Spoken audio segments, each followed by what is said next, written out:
ya no hay temor. Esas promesas son que Dios nos bendecirá. Y cuando usted mezcla estos dos elementos, la presencia de Dios y la bendición de Dios, el resultado es multiplicación.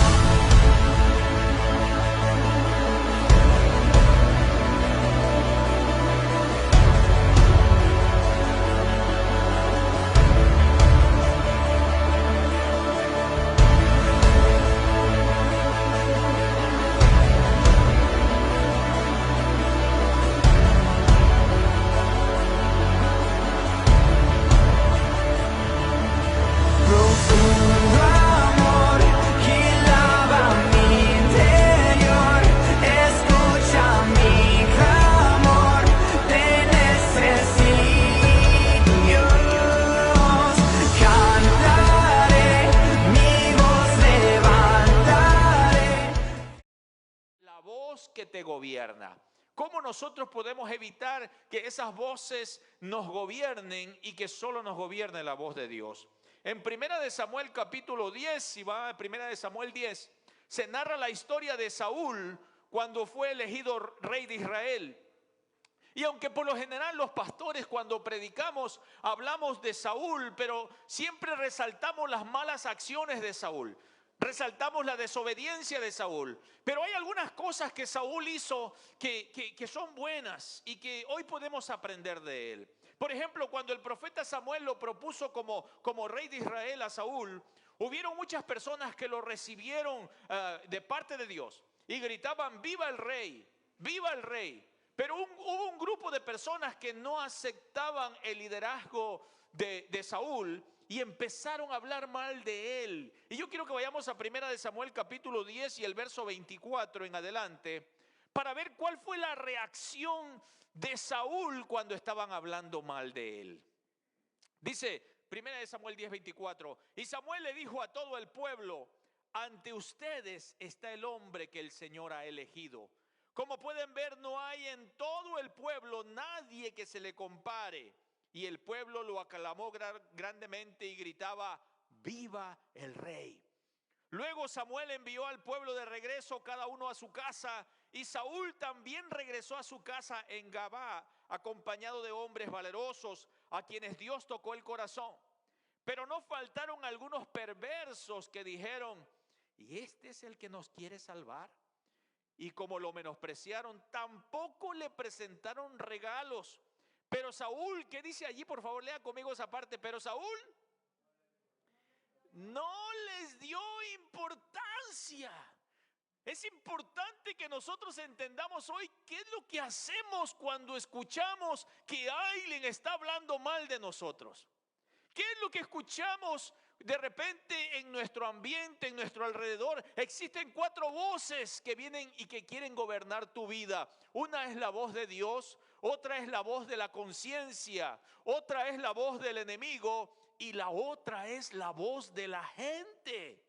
Si nosotros leemos el contexto de esta historia, nos damos cuenta que Saúl era tímido, al punto que el día que lo iban a coronar como rey se escondió. El profeta Samuel había convocado a todas las tribus de Israel y les dijo que ese día lo iban a presentar como rey. By the way, today we're going to present some leadership in the church. Vamos a presentar unos liderazgos de aquí de la iglesia. Y resulta que Saúl de repente se está escondiendo porque tiene temor, tiene miedo a la gente. Y no quiere que nadie vea que él va a ser el próximo rey. Y entonces lo están buscando por todos lados. Pues ya está todo listo, ya tenemos aquí ya todo lo que se va a presentar. Pero ¿dónde está Saúl? Y como nadie lo encontraba, Samuel hizo una oración a Dios y Dios le revela y le dice: está escondido allí detrás de las maletas que tienen allí puestas. Ahí está escondido. Así es que Samuel les dice al pueblo: allá está escondido, vayan a traerlo a ese muchacho que está todo amedrentado, asustado, tímido. Y cuando traen a Saúl, entonces lo presentan como el próximo rey de Israel. Ahora, cualquier persona con esa timidez podría haberse dejado amedrentar por la gente. Pero cuando Samuel escucha al grupo de personas que cuestionaban su liderazgo, que decían, ¿y quién es este que nos va a liderar o nos va a salvar? Dice el pasaje que Saúl no les dio importancia. ¿Qué es lo que nosotros hacemos cuando alguien susurra a nuestro oído esas voces negativas y de repente nos quieren descontrolar? What do you do when you hear those voices? ¿Qué hacemos nosotros? ¿Hasta qué punto dejamos que esas voces gobiernen nuestras vidas?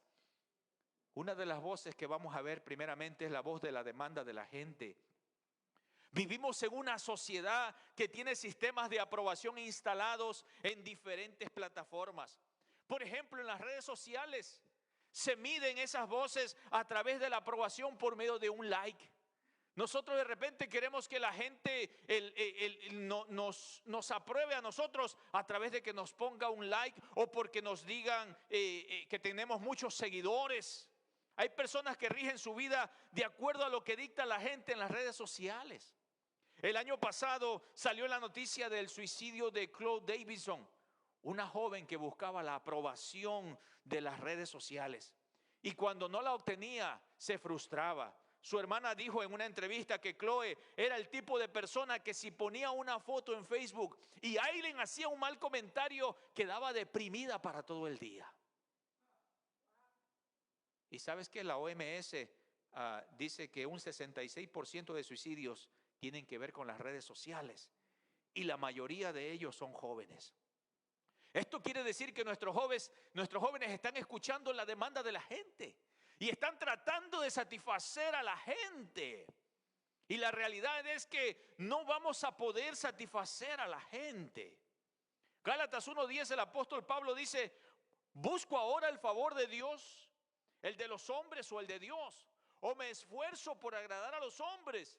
Si todavía estuviera tratando de agradar a los hombres, no sería siervo de Cristo. Este pasaje nos muestra dos gobiernos. Primeramente el gobierno de Dios para buscar agradar a Dios y el gobierno de los hombres para agradar a la gente. En todos estos años de ministerio, mis amados hermanos, he aprendido que nunca voy a agradar a la gente. Nunca lo voy a hacer. Y déjame decirle que si lo intento, sí lo intento. Intento agradar porque esa es mi naturaleza. Mi naturaleza es de estar bien con las personas. Y trato de agradarlos, pero si llega un punto que me vuelven loco, no te noto convencido. O sea, es algo que no se puede hacer. Los pastores tenemos esas voces todo el tiempo. Hay gente que dice de los pastores, pastor, ya estás gordito. Yo creo que ya necesitas ayuno. Y meto mi barriga enseguida. Pastor, está flaco. Y saco la barriga para ver si, porque está flaco. Es probablemente que quieres ir con la moda y por eso no estás comiendo, estás flaco. Hay personas que dicen que si el pastor es joven, la gente dice le falta todavía madurez y experiencia. Que si está viejo, no, ya ese pastor ya no tiene dinamismo, ya está apagado. Que si el pastor es alegre, le falta reverencia y seriedad. Que si el pastor es serio, le falta amor y está ahuyentando a las personas. Que si el pastor es muy activo, lo quieren que sea más calmado. Que si es generoso, es un derrachador del dinero. Que si es moderado, es un tacaño. Que si el pastor trabaja un tiempo bivocacional para ayudarse a sí mismo, entonces no tiene fe. Que si vive solo de la iglesia por la fe de la iglesia, entonces dice que es un vago. O sea, vemos por todos lados que si es de carácter fuerte, lo quieren más suave. Que si es tranquilo, quieren que les grite. No le noto convencido. O sea que si uno está así o así, tratando de agradar a la gente, no vamos a llegar a ningún lado. Mire, yo recuerdo en una de nuestras iglesias que plantamos en Kansas, había una hermanita que estaba siempre inconforme de todas las cosas que nosotros hacíamos. Y la verdad es que siempre hay eso. Y resulta que una vez yo invité a un pastor amigo para que llegara a predicar. Y el pastor predicaba, el pastor era muy fuerte para predicar. Gritaba duro y pegaba duro. Y el pastor pegó una predicación de esas que toda la iglesia quedó pues temblando, ¿no? Porque fue una predicación fuerte. Y entonces después de que se termina el servicio, ella viene y me dice, pastor, esa es la palabra que yo quiero escuchar. Esa es la forma que dice, usted debería de predicar así. Yo le dije, bueno hermana, le dije, ese es un estilo diferente, yo no predico así. Así es pastor amigo mío, a él le gusta predicar así, esa es su forma, ese es su estilo, así aprendió. Lastimosamente yo no soy así, es otra forma como yo hago. Y hay otro tipo de gente que me escucha a mí porque esa es la forma y el estilo que yo predico. Pasaron los días, como un mes, y luego vino la hermana y dijo, ¿saben qué, hermanos? Nosotros nos vamos a ir de la iglesia, vamos a irnos de ciudad. El pastor vivía en otra ciudad y dijo, vamos a ir a esa iglesia allá. Y se movieron de ciudad y se fueron a esa iglesia donde el pastor amigo mío. Y yo les di la bendición, amén, que le vaya bien, perfecto. Ustedes pueden de repente hasta ayudar ahí al pastor de ese lugar. Bueno, resulta que pasaron meses y mi esposa y yo fuimos a esa ciudad y de repente volvimos a verles a esta parejita que iba a nuestra iglesia y se había ido. Y los encontramos y nos fuimos a tomar un café y todo y les preguntamos, bueno, ¿y qué pasó? ¿Cómo le está yendo en la nueva iglesia? Y entonces dijeron, ay, pastor, dices que este pastor es bien piedrero, nos tiene todo pura piedra. Y le dije, pero eso no es lo que usted quería. Usted quería que le gritaran, que le dieran como, usted me dijo, así me gusta que me den. Usted no quería eso. Dice, sí, hermano, pero este hermano nos da hasta en los anuncios, nos tira. Ay, bendito, pues ya eso es otra cosa. No podemos regir nuestra vida por lo que dicta la gente. No vamos a quedar bien nunca. Que si la quieren el color rojo, que si lo quieren blanco, que si lo quieren amarillo, que si que se mueva esa mesita para acá, que si se mueve para allá. No vamos, o sea, ¿a quién le hacemos caso? No le noto convencido. Por eso es que hay un número más reducido que viene siendo la junta administrativa. Con ellos se toma decisiones, porque si le preguntamos a todos, olvídese, nos volvemos locos. Vamos a ir a cada rato al Walgreens a cambiar la pintura de colores. No le noto convencido. Tratamos de agradar, pero a veces no se puede. La clave es no hacer caso a las voces que quieren destruir tu vida. Cuando Jesús dijo estas palabras, cuando vino Juan el Bautista, dice, él no comía ni bebía entre la gente y la gente decía, ese está endemoniado. Eso dijo Jesús. Está endemoniado porque no come ni bebe ni está entre la gente, está por allá en el desierto. Y luego dijo Jesús, pero ahora vino el Hijo del Hombre, estaba hablando de él, que come y bebe y ahora dicen, aquí tienen a un comilón y a un borracho, que come entre los publicanos y los pecadores. O sea, el propio Jesús no los podía agradar. No se puede agradar a la gente. No podemos. Esas voces van a destruirnos. Nosotros tenemos que preocuparnos por agradar a Dios. Amén. Preocupémonos por agradar al Señor. Eso es lo más importante. La Biblia dice, es mejor obedecer a Dios antes que a los hombres. Preocupémonos por agradar al Señor y ya de ahí el resto pues que vaya dándose como las cosas. Dios va preparando todos. Así es que la otra voz que quiere gobernar nuestra vida es la voz de la conciencia. La conciencia es el conocimiento moral que Dios le da a cada persona. Esa voz interna que nos indica lo que está bien y lo que está mal. Pero no podemos dejar que la conciencia gobierne nuestras vidas, porque la conciencia es confusa. La conciencia puede estar cauterizada y si está cauterizada nos puede guiar mal. Por eso es que no podemos dejar, hay personas que dicen, lo que diga tu corazón haz. Oh, y a veces eso puede ser peligroso. La palabra de Dios dice, el engañoso es el corazón. O sea, porque nuestra mente puede estar cauterizada. Y dice 1 Timoteo 4, el apóstol Pablo dice, el Espíritu dice claramente que en los últimos tiempos, en los últimos días, algunos apostatarán, se apartarán de la fe. Y escucharán, dice, y escucharán a espíritus engañadores y a doctrinas de demonios, y por la hipocresía de los mentirosos que tienen cauterizada la conciencia. ¿Qué significa tener una conciencia cauterizada? Cauterizar es quemar. Cuando usted quema una parte de su cuerpo, es probable que esa parte queda insensible. Y entonces, ¿qué es lo que pasa? Que podríamos hacer el ejemplo de una conciencia de un asesino. La primera vez que una persona mata a alguien, puede ser que no pueda dormir, que está en su mente todo lo que hizo y que esté tal vez tenga remordimiento. La segunda vez puede que duerma a medianoche. La tercera vez puede que ya duerma hasta la tercera parte, y la otra puede ser que le siga de largo y va a seguir matando y matando, y llega el momento que esa persona ya tiene cauterizada la conciencia y se hace insensible. Así es que si volvemos a la historia del rey Saúl, en un principio Saúl era un modelo de líder, era un hombre piadoso, era un hombre que vemos aquí que era humilde y temeroso de Dios. Tenía muy clara su conciencia, pero después que él empieza a desobedecer a Dios, él empieza en varias ocasiones a ir desobedeciendo a Dios, su conciencia se fue cauterizando. Ahora perseguía a David para matarlo. Después mandó a matar a los sacerdotes de Dios. Mire cómo se va cauterizando su conciencia. Y después buscó la dirección de una bruja. Saúl fue a buscar hasta una bruja para que le dijera qué hacer con su vida, porque su conciencia se fue cauterizando. No podemos dejar que nos guíe la conciencia. Hoy podemos estar bien, puede que esta conciencia está bien regida, pero mañana puede que estemos mal. Cometemos un error y la conciencia de repente se va oscureciendo y oscureciendo al punto que nubla nuestra mente y ya no puede haber claridad en lo que es bueno y lo que es malo. Jeremías 17:9 dice: el corazón es engañoso y perverso más que todas las cosas.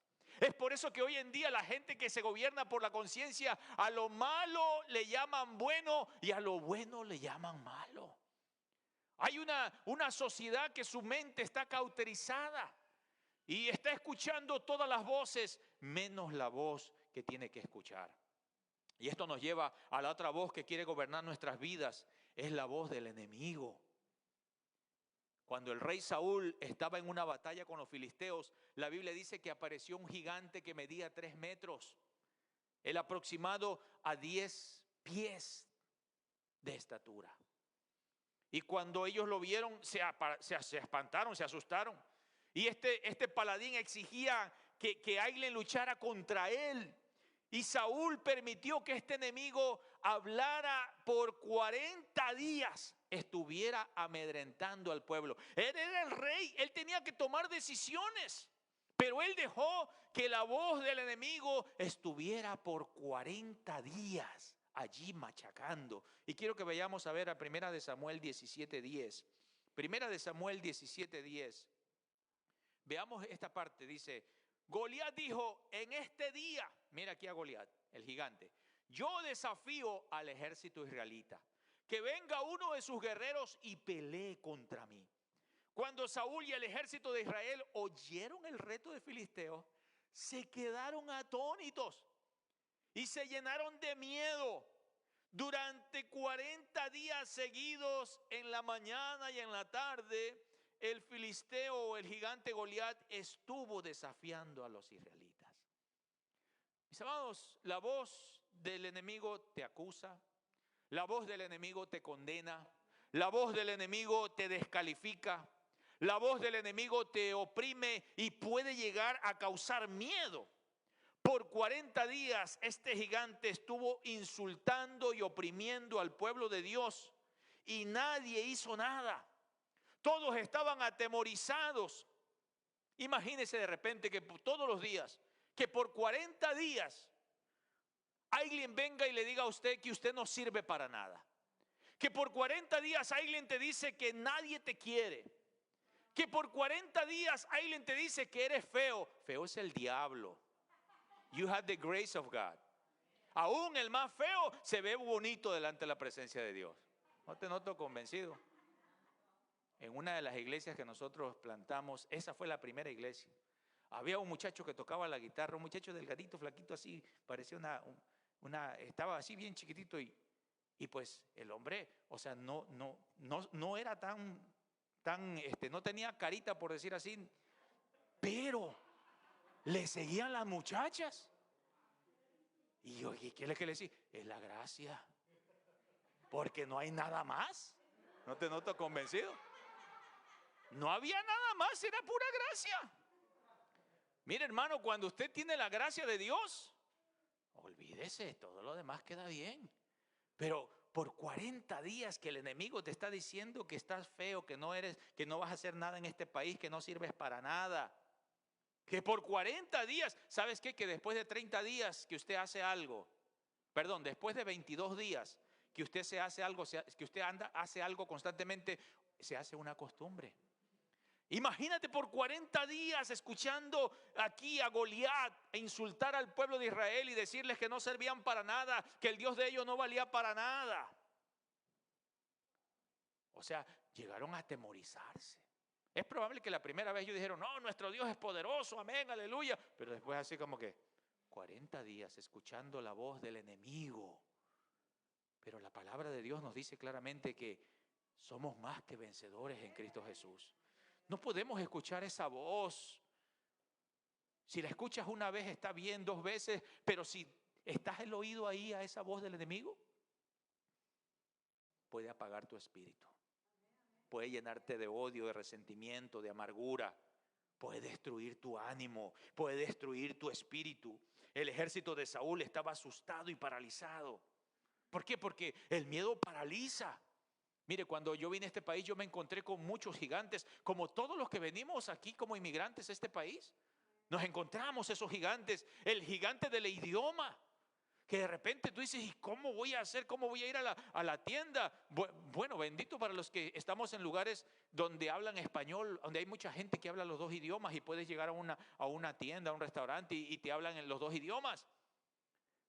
Pero cuando llegas a un lugar donde no hablan tu idioma y tú no sabes ni qué decirle, o cuando estás en un trabajo. Recuerdo que yo trabajaba en un restaurante. Y cuando yo estaba ahí una vez limpiando una parte, me mandaron a limpiar la parte de afuera. Y vino una persona y me dijo, yo lo único que escuché, para mi parecer, era restroom. Eso fue lo que yo escuché. Y yo le dije, oh yeah, turn here. Y así con los dedos, como uno le hace así, here. Y yo comencé a escuchar pura gusarapo que me estaba diciendo, estaba insultándome. Entonces, ¿qué es lo que estamos viendo? Él me estaba diciendo, me estaba pidiendo la dirección de una calle y yo lo estaba mandando ahí al baño. Son los gigantes. Y luego después el manager me dice, quiero que comiences a trabajar en la caja registradora. ¿Yo? Pero ¿y cómo le voy a decir a la gente? Si yo oigo que ustedes dicen, ay, may I help you, y que quién sabe qué, y que qué quieres, qué comida. Yo no puedo hacer eso. Son gigantes. Gigantes que se nos vienen. Después terminé siendo asistente de manejador. Pero son gigantes. Gigantes que vienen a nuestra vida. El gigante de un sistema que no entendemos cuando venimos a este país. Porque no todas las cosas son como en nuestro país. En nuestro país cada quien maneja por cualquier línea por donde vaya. Aquí hay una línea donde tienes que ir y si te sales de ahí estás en problema. No te noto convencido. El gigante de una cultura que no comprendemos. Mire, y llegó el momento que yo me sentía derrotado y que yo quería regresar a mi país. Yo sé lo que es eso. Cuando tú dices, pero si allá yo lo tenía todo, y realmente no tenía nada, pero uno decía, yo tenía todo. Pero dentro de mí decía, realmente no tengo nada si regreso. Lo único que dejé ya alguien más lo tiene. Así que ¿a qué voy? O sea, ese sentir ya se llama el choque cultural. Porque entonces ahora vienes a darte cuenta, cuando uno recién viene a este país, estás en noviazgo, cuando vienes de que uno viene como turista, el país te trata bien porque eres un turista. Usted trae plata y usted va para todos lados bien, venga, siéntese, coma aquí, todo bien, eso es como el noviazgo, te tratan bien. Pero después que se acabó esa parte, ya usted viene como un obrero, pásale. No te noto convencido. Y te toca, ya no duermes en un hotel, ahora duermes ahí en un couch. Y eso sí te va bien. Ahora ya no llegas a un lugar donde te abran la puerta, tú tienes que abrirle la puerta a los que llegan. O sea, es interesante. Y eso llega a pensar uno de repente, ¿qué estoy haciendo aquí? ¿Será que me equivoqué, Dios? Llega momentos que esos gigantes vienen a nuestra vida. Y esas voces negativas del diablo que te dice, estás derrotado. No la vas a hacer en este país. No sirves para nada. No la vas a hacer. Tú ya estás viejo. Todos esos pensamientos son pensamientos del diablo. Esos pensamientos llegaron a mi vida y siguen llegando, pero cuando yo recién llegué aquí y estaban todos esos, llegaron a mi vida. Y lo tuve por 5 años en mi mente, esos pensamientos. Pero cuando Cristo vino a mi vida, Él me dijo, tú eres más que vencedor. Tú eres más que vencedor. Y yo me la creí. ¿No te noto convencido? Yo me la creí. Soy más que vencedor en Cristo Jesús. Somos hijos de Dios y como hijos de Dios, Dios nos abre las puertas. Tenemos que nosotros empezar a escuchar la voz de Dios y no permitir que el diablo destruya nuestra mente. Muchas veces yo dije, no puedo. Y una vez el Señor me dio una palabra que dice, no digas no puedo, porque a todo lo que yo te envíe irás. No digas soy un niño, porque a todo lo que palabra que yo ponga en tu boca, tú la vas a hablar. Miren, hermanos, si usted me dice a mí, ¿cómo hace para estar aquí? Déjame decirte que yo sufro de memoria. ¿Están aquí mis hermanos? Usted me dice hoy su nombre y yo tengo que tal vez repetirlo un montón de veces para acordarme quién es usted. Mi asistente personal, que es mi esposa, es la que me ayuda. Cuando yo funcioné como director a nivel nacional, yo conocí un montón de gente en diferentes lados. Y cuando yo andaba con mi esposa, venían estas personas. Hola, pastor, ¿cómo estás? Que aquí, que allá. Y hola, ¿qué tal? Yo le seguía la corriente. ¿Qué tal, mi hermano? ¿Y qué tal? Y aquí, y allá. Y yo le decía así, ¿quién es ese hermano? Ah, ¿no te acuerdas que fuimos a tal iglesia y tú predicas? Ah, ok, perfecto. Yo tengo ese problema. Para yo predicar este mensaje, yo tengo que leerlo una y otra vez lo que yo escribí. Una y otra vez. Para que entonces se quede algo en mi mente. Y siempre le he dicho a Dios que no puedo. No puedo. Pero el Señor me dice, a todo lo que yo te envíe irás. Esa fue una palabra que recibí al inicio del ministerio de mi vida, del cristianismo. Y así es, pues bueno, Señor, vamos en tu nombre. Usted, como dice el colombiano, hágale. A ver, hágale. Vamos, porque en el nombre de Jesús todo se puede. La voz que nosotros tenemos que escuchar y que nos debe de gobernar es la voz del Espíritu de Dios. Romanos 8, 14 al 15 dice, porque los hijos de Dios son aquellos que son guiados por el Espíritu de Dios. Pues ustedes, nos está hablando a nosotros, no han recibido un espíritu que los esclavice nuevamente al miedo, sino que han recibido el espíritu de adopción por el cual clamamos, Abba, Padre. No somos nosotros el pueblo de Dios, el judío, el pueblo del Señor. Somos esa rama injertada. Somos adoptados como hijos de Dios. Pero por 40 días el ejército de Israel había escuchado al gigante y se dejaron esclavizar por esa voz. Es por eso que estaban desanimados, estaban asustados, estaban paralizados. Pero algo interesante que mientras yo estaba leyendo esto, es que cuando llega David, escuchó al gigante y enseguida David dice, ¿quién es este filisteo incircunciso que viene a insultar al pueblo de Dios? Y dice, yo iré y pelearé contra él. Y yo me pregunto, pero ¿cómo es posible que un muchacho sin experiencia militar, cómo es posible que un muchacho de baja estatura confiara que podía vencer al enemigo? Y es sencillo, yo estaba preguntándome esto mientras estaba leyendo esto. Es sencillo, David no había estado los 40 días atormentado por aquel gigante que les decía todos los días cosas negativas. Él no estaba allí. Él había estado escuchando la voz del Dios de dioses, el Rey de reyes y Señor de señores. Él estaba conectado allá en esa montaña con el Señor.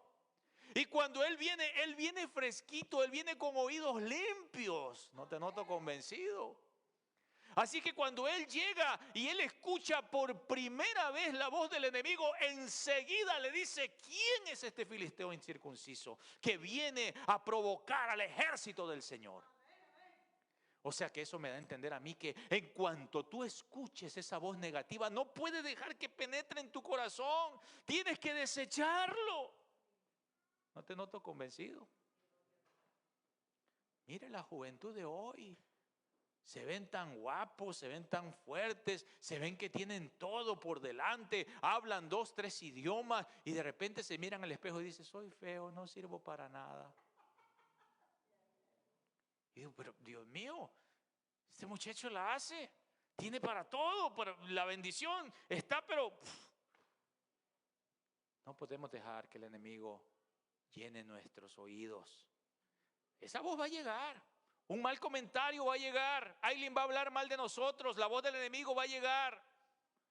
Pero cuando llegue no puedes dejar que te gobierne. Tienes que renunciarlo, echarlo fuera. ¿Quién es este pedazo de incircunciso? Dice David. ¿Quién es este que está atormentando al pueblo de Israel? O sea, esa es la reacción que nosotros tenemos que tomar. O sea, pero que yo no voy a permitir que el diablo destruya mi mente. Porque si yo lo dejo, sí es cierto lo que dice. Es verdad, si usted deja eso, lo va a llevar y lo va a hundir espiritualmente. Mis amados, es tiempo que la metanoia haga el efecto en nuestras vidas.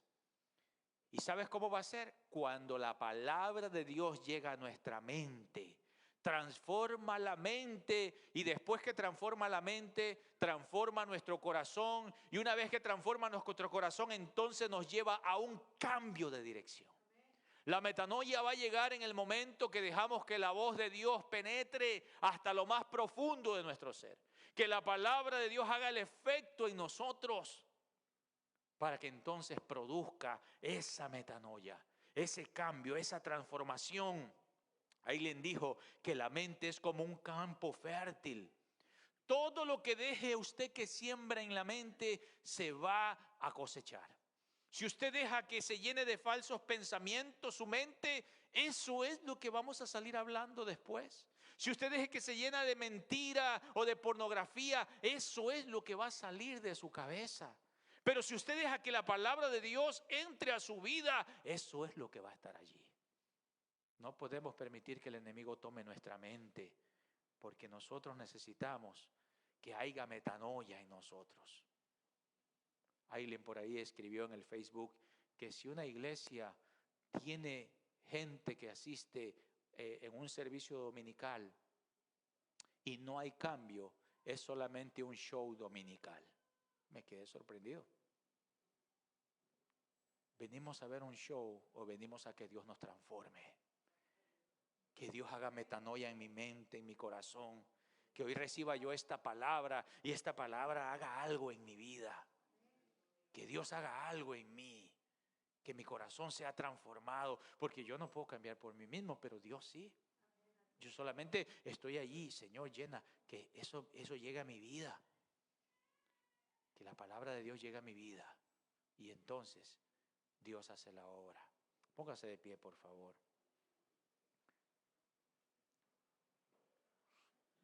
Nuestra sociedad está muy entonada con la voz de la conciencia, la voz de la gente que les rodea y la voz del enemigo.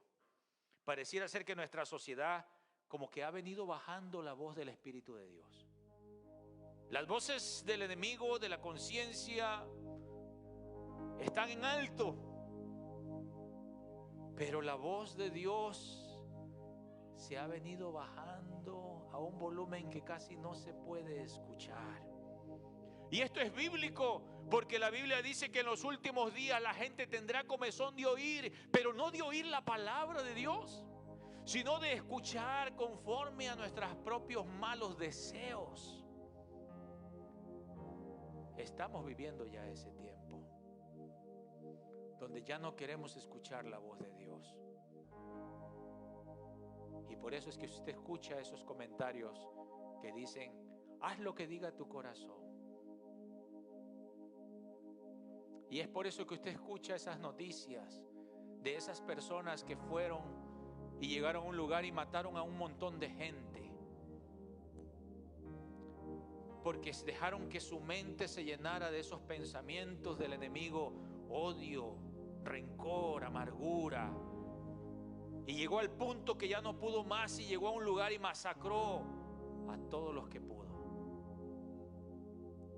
Eso es lo que estamos viendo. No puedes permitir que el enemigo llene tu mente de esos pensamientos de suicidio, de que no sirves, de que no eres nadie. Eres un hijo de Dios. You are a daughter of God. Eres una hija de Dios. Y no puedes permitir que el enemigo destruya tu corazón y tu mente. Cuando vengan esos pensamientos, dile: Señor, libérame, libérame, quítame todo esto, Señor. Y luego haz guerra espiritual, que fue lo que hizo el guerrero David. ¿Quién es este incircunciso que viene a atormentar al ejército de Israel? ¿Quién eres tú, Satanás? En el nombre de Jesús, yo vengo contra ti, tú vienes contra mí, contra espada y jabalina, pero yo vengo a ti en el nombre de Jesús. Vengo derribando los argumentos que estás levantando contra mis hijos, contra mi casa, contra mi familia, en el nombre de Jesús. Guerra espiritual. Llega un momento que tú estás solo con el escudo. Muy bien, Señor, tú me cuidas, tú me guardas, eres un escudo, pero llega un momento que tienes que sacar la espada y empezar a derribar esos argumentos del diablo. Vengo contra ti, Satanás, en el nombre de Jesús, porque escrito está: delante de Jehová toda rodilla se dobla y toda lengua confiesa que Jesucristo es el Señor. Vengo contra ti porque escrito está: oh, en el nombre de Jesús, toda obra, toda maquinación del enemigo es llevada cautiva a la obediencia de Jesucristo. Tenemos que empezar a levantar esa espada. David no podía ni levantar una espada porque no era una espada de material. Es una espada espiritual. Es la fe, es la conexión con Dios la que te lleva a esa victoria. Y yo te invito en este día a que te entregues tu mente en las manos de Dios. Usted que nos está viendo en esas redes sociales, entrégale tu mente y tu corazón. Usted que está siendo oprimido por el diablo, ahora mismo comience a hacer esa guerra espiritual. Vaya a cada cuarto de su casa, a la sala, a cada parte, y empiece a ungir ese lugar donde usted está. Reprenda toda obra de las tinieblas. Declare la victoria de Jesucristo en el nombre de Jesús. Ore conmigo, Padre, en el nombre de Jesús. En este momento, Señor, nos entregamos a ti. Te entrego mi mente, Señor. Siembra en ella tu palabra, Padre. Libérame de toda obra del diablo, de toda falsedad, de todo orgullo, de toda vanagloria, de todo lo que no es tuyo, Señor. Yo renuncio a toda obra de las tinieblas en el nombre de Jesús. Padre amado, Señor, te entrego mi vida. Dile: te entrego mi vida, te entrego mi corazón, Señor. Cámbiame, transfórmame, libérame, Señor. Te entrego mi familia, Padre, en el nombre de Jesús de Nazaret. Y si usted está en su casa, vaya por cada parte de su casa y empiece a cubrir las puertas con la sangre de Cristo. Empiece a cubrir cada sala, cada parte, el comedor, cada cuarto, en el nombre de Jesús. Todo espíritu contrario, toda obra de las tinieblas se va de mi hogar en el nombre de Jesús de Nazaret. Por el poder de la palabra, Espíritu de Dios, Señor, traiga paz. Traiga paz a esas casas, Señor, a ese hogar, Dios mío, donde la opresión ha llegado. Se va en el nombre de Jesús de Nazaret. En el nombre de Jesús de Nazaret, porque escrito está: Dios mío, mi paz te dejo, mi paz te doy, no como el mundo la da, sino como yo la doy. Señor, estamos en tus manos, en el nombre de Cristo Jesús. Amén, amén. Amén, mis hermanos. Continuamos con nuestro servicio.